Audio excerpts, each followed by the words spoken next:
Žijeme v bezpečné zemi, v míru, nemusíme se bát vyjít na ulici.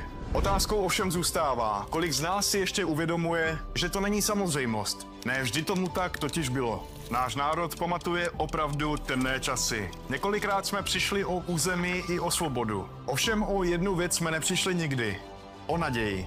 A to díky našim předkům, kteří se nikdy nevzdali, ačkoliv se situace zdála bezvýchodná. Bojovali za to, aby budoucím generacím, nám, se dnes žilo poklidně a v prosperitě.